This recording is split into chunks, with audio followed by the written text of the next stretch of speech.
Hello guys, welcome to the School of Embodiment. We're here in our studio in Stroud, and today we're going to be talking about embodiment, spirituality and spiritual awakening. So to get started, Alex, what is embodiment? Well, introduce yourself first. Who are you? Yeah, so welcome guys. My name's Alex. I'm a body orientated psychotherapist. I also teach meditation. I'm passionate about bioenergetics, which is a body-based therapy. And yeah, my journey for the past 10 years has just been all about the body, which has gradually moved me more into spirituality, awakening and all that kind of stuff. So we're going to cover that today.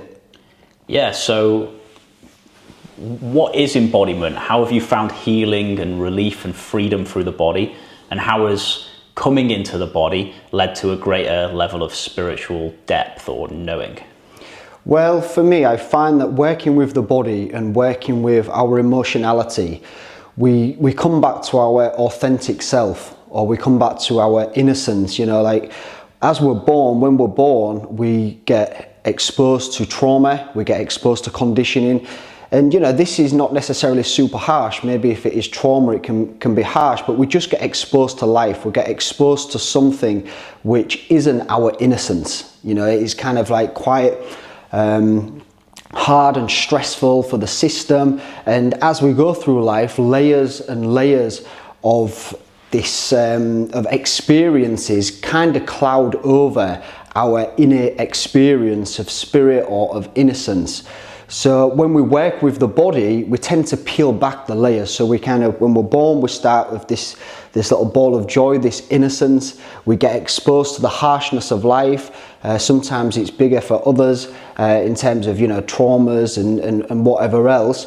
And then we get to maybe sort of 20s, 30s, 40s, or maybe even sooner. And we realize, like, I don't even know who I am. We realize that I don't know myself. And this is where the term comes from. We look for ourselves, what's the word, like going to India, soul searching or something like that, and then we start to journey back. So this is the process of embodiment for me. It's looking where we're at, and then we begin the journey. We begin the journey back through the layers, and in these layers is often lots of repressed feelings, lots of emotions, lots of identities, lots of things and concepts that we take ourselves to be in our behaviors, our relationships, our mannerisms, our likes and dislikes, and we have to journey back through that. And you know, the journey is often to come back to our authentic, what some may call spiritual self. Yeah. So have you found, like, so you've been doing this work for 10 years or something. Mm-hmm. So how were you at the start? And how were you now? Was your innocence or your spiritual self completely covered back when you were in your early 20s? And how is it for you now? Now you've done so much of this work. Has that light or that innocence started revealing itself more? What's been the shift in your experience?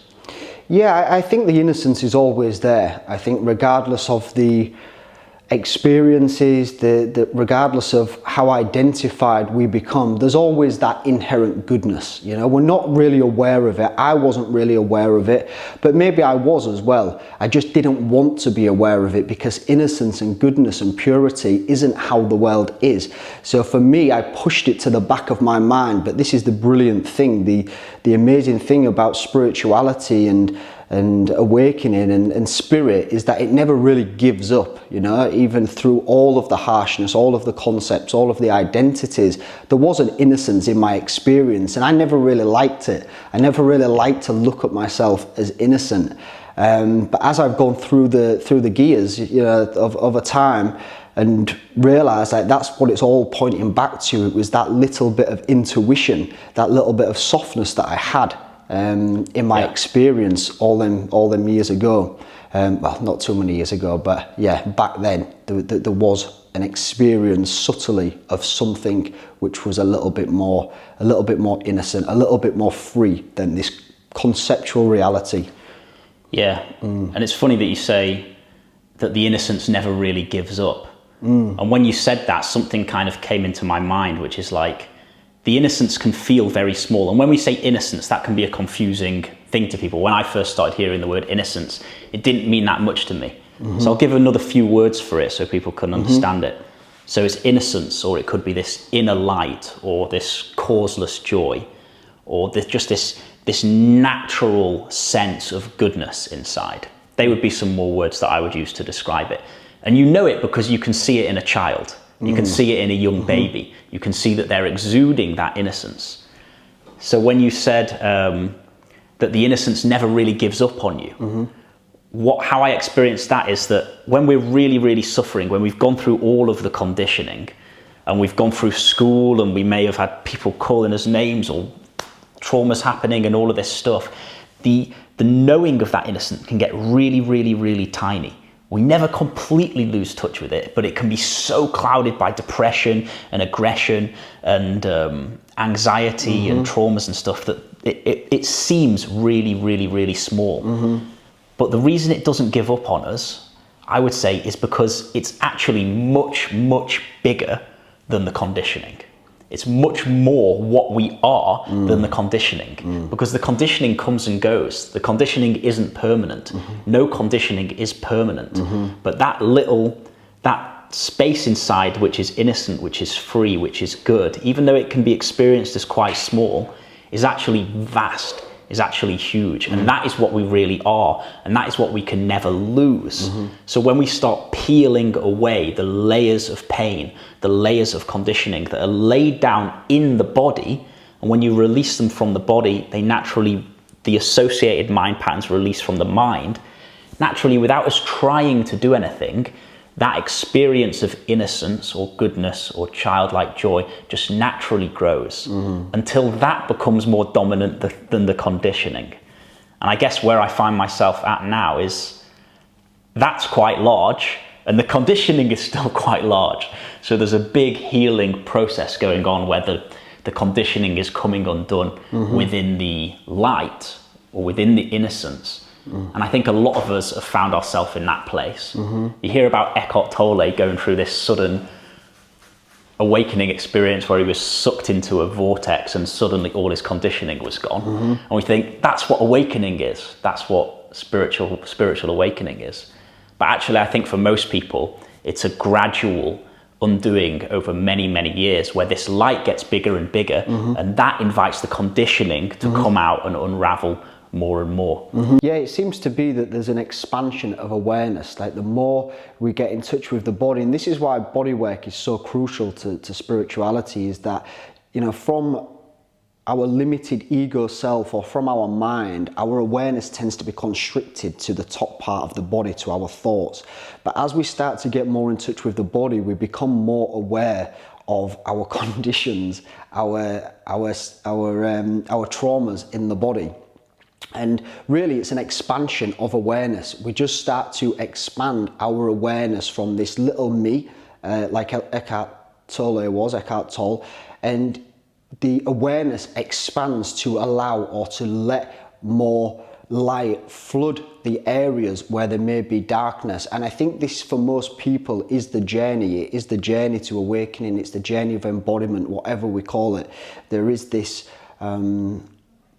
expansion of awareness which brings in our whole experience. It's like it brings in everything from the moment we was born to the present day. And the process, the painful process quite often, is to bring or be with those parts of ourselves and allow them to integrate, allow them to be exposed, allow them to be included into our experience. And this is why I think most people find it difficult, is because and this is another great reason why bodywork kind of does the job, is that the feelings that are in the body are often too much for us to handle. You know, so we want to run up top and back to this conceptual framework of ourselves that we had, because the feeling is often appearing to be too intense for ourselves to hold, you know. So what I'm really pointing towards is the process of the body and the repressed emotions that we have, and the correlation between spiritual awakening and these emotions. Like, for me, just to give a little bit of how I see it, is that the repressed feelings are pushed out of awareness, and the more that we have difficult, challenging sensations within the body, the tighter our mind constriction becomes. And it's much more a process of relaxing and releasing these aspects of our repression to open the mind, or to open more to spiritual experiences, or an experience of a spiritual self, of that innocence. Yeah.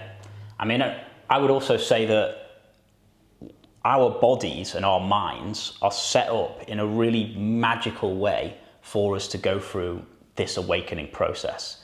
So there's nothing out of place. The repression in the body, the repressed feelings in the body, which, as you say, are too much and can drive you up into thinking, create this identity in the mind of a suffering self, of a struggling self. So there's contracted emotions in the body, which then create the thinking in the mind, which then create more of a sense in the body. And that is a psychological makeup that almost every human being has. But that is actually the perfect situation for us to be in order for us to awaken to our deeper spiritual nature, or to awaken to that innocence. In one sense, you could say that's what's blocking our innocence, but in another sense, you could say that is what is the driving force for us to go deeper into our being, deeper into our innocence. And my favorite way of doing this, when I first discovered this, was if I ever noticed myself get triggered by something emotionally, which was a lot, like a lot of fear, a lot of panic, a lot of shame, a lot of depression, all of this stuff for years and years, I would just notice that if I was in the head, out of the body, I would be in immense suffering.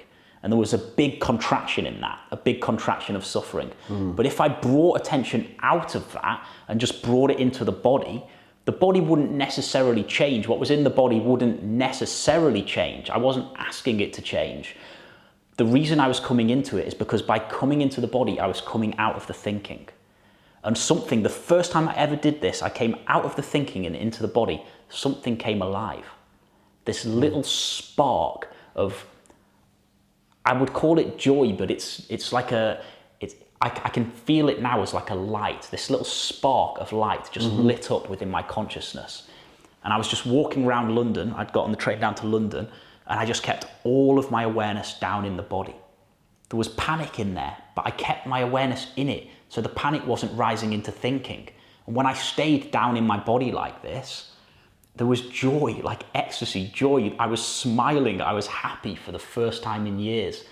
And so my process then became coming out of the mind whenever I was triggered emotionally and staying with a real alertness in the body.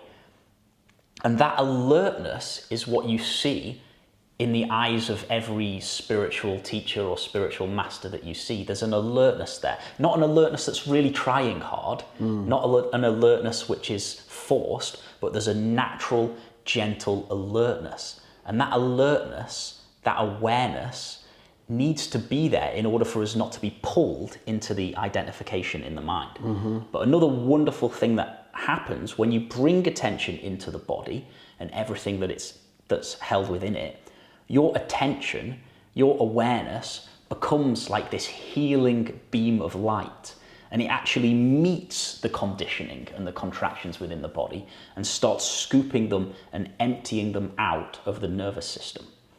So there's two things that happen. We can use this conditioning, this repressed emotion, thought-made self, to bring us to presence. And it brings us to presence away from the mind, and that then naturally, without even trying, we're put in touch with something beyond the body. We feel ourselves as something stretching beyond the body. It's like our heart expands and everything is contained within it. That's a little bit of a poetic way of saying it, but that's what it can feel like. We stretch beyond the body. We start feeling ourselves in the world.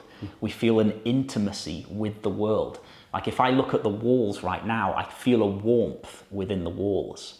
Like they're alive, they're not dead.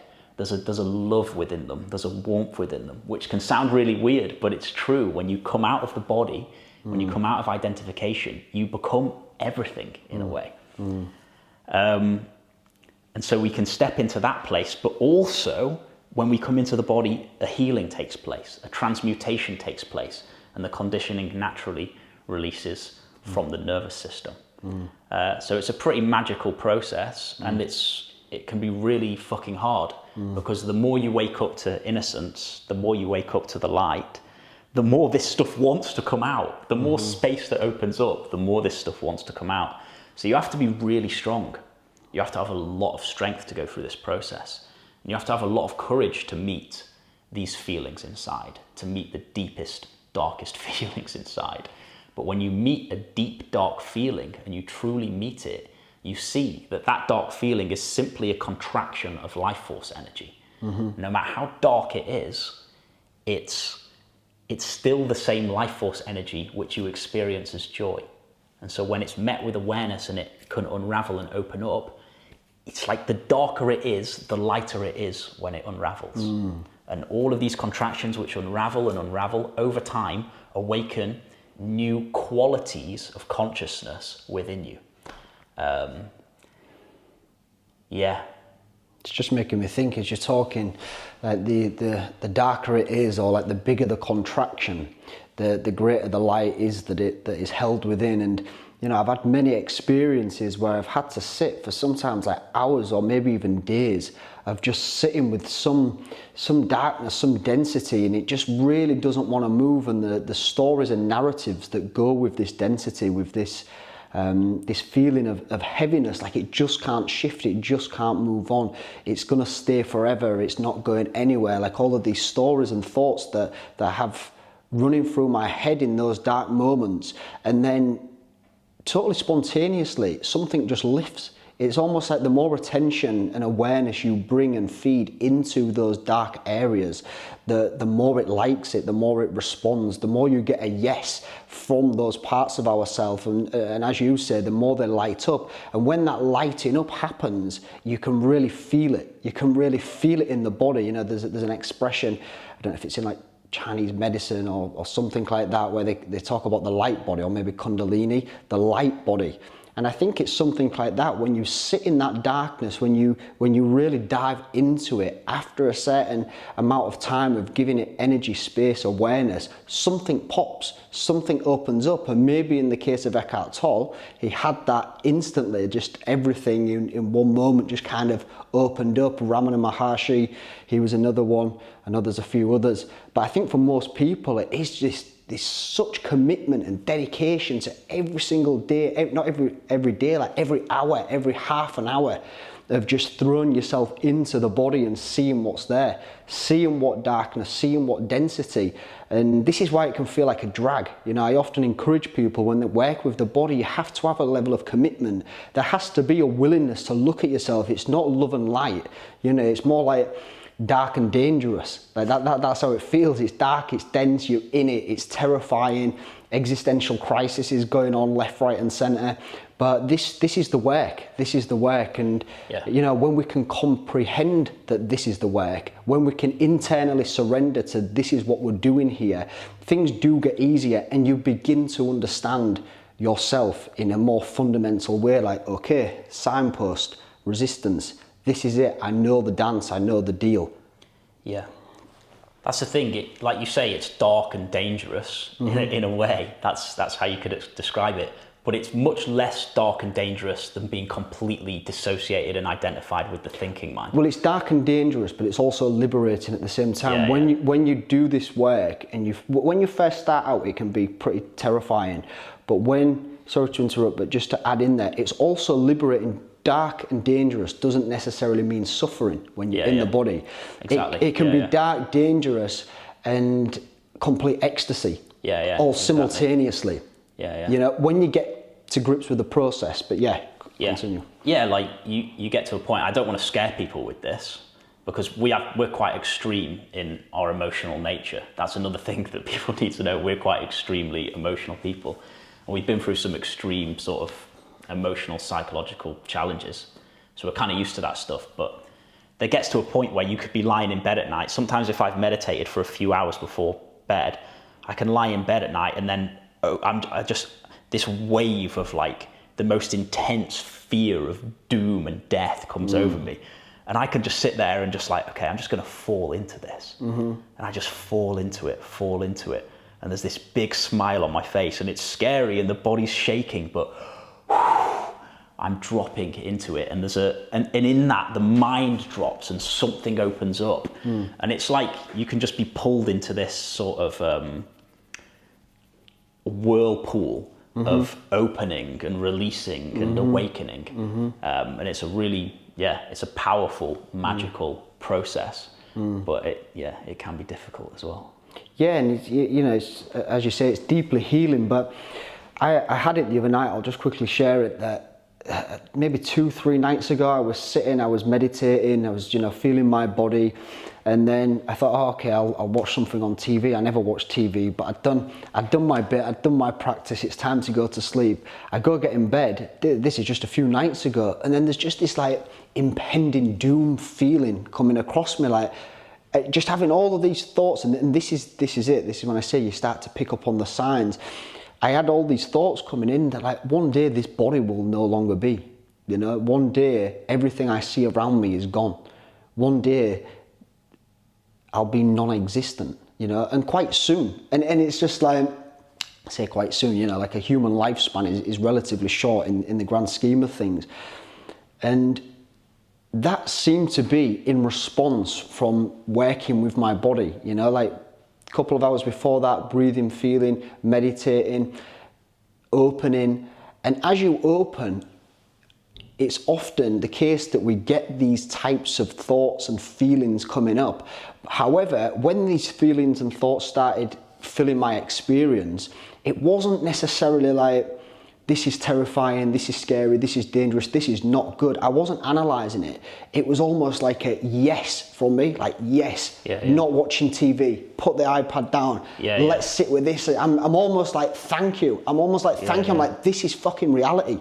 This is reality. This is real. This is happening. This is a fundamental fact of life, let's say, in this relative sense, that this body, Alex, the identity, one day will be no more.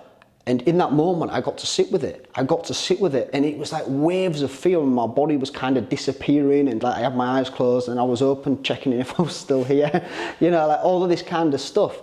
But the point I wanted to make with it was more that it can be quite exciting. Like there's such a liberation in working with the body, because there's never a dull moment, facing all of these fears. Like there's something, and it takes practice. I'm not going to say if I was about to die right now, I'd be like skipping around in joy and dancing. But in that moment, there was like presence, stillness, a familiarity with the process of fear, and a willingness to work with what life was giving me. Yeah. And I think it's really important to speak about the fact that it's not just about the somatic work. It's not just about feeling the feelings. We have to get to a place where we're not believing the thoughts that move through our head. Because if a feeling brings thoughts into the head and you believe them, that's suffering. Like if those thoughts had come up within your consciousness the other night, this process, this thing that came up to basically unravel and release from you, or to deepen you, or whatever it was, if you'd started believing the thoughts that were moving through your head, it wouldn't have been an enjoyable experience. It would have been absolutely horrendous. So people need to learn not to believe the thoughts in their head. And for me, the best way to sort of teach this is simply to show people to see that the thoughts are just automatically happening, to see that they're happening without you controlling them. And the more you see the thoughts for what they are, an occurrence happening, a conditioned pattern happening within you, and not necessarily true, then the less you believe them. And the less you believe them, the more free you are from them. And then you can go through deeper experiences of healing, because you're not getting sucked into, your system isn't contracting down again when difficult thoughts arise within that experience. And that obviously takes time, and it takes a lot of presence as well.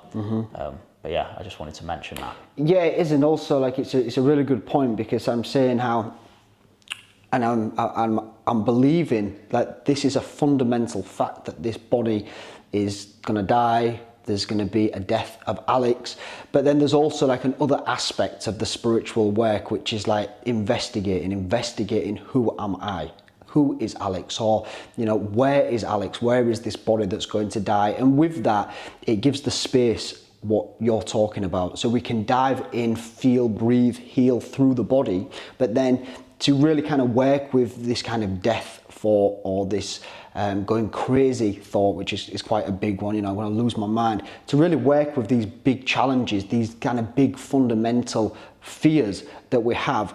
There needs to be some inner exploration, some self-awareness of who we are or what we are, which is also very much needed, I think, in embodiment. It can't just all be trauma, it can't just all be healing our conditionings and shames. There has to be a bit of investigation, not a bit, there has to be constant investigation to who the one is that is healing. Yeah. Who's the one that's going to be free? Who's the one that experiences space? Who is the one that is even talking right now? Yeah. Well, I think we're running out of time. Okay. So we've got like 1 minute left.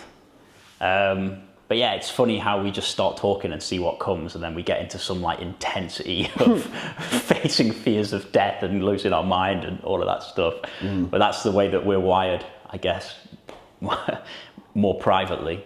But it's also nice to share it. So yeah, cool. Thanks for the chat. Yeah, we'll be doing these again. That's a little exploration of working with the body, how the body can open us up spiritually, and a little bit of facing the fear of death and going crazy. Going as well. mental. Cool. Thank you. Yeah.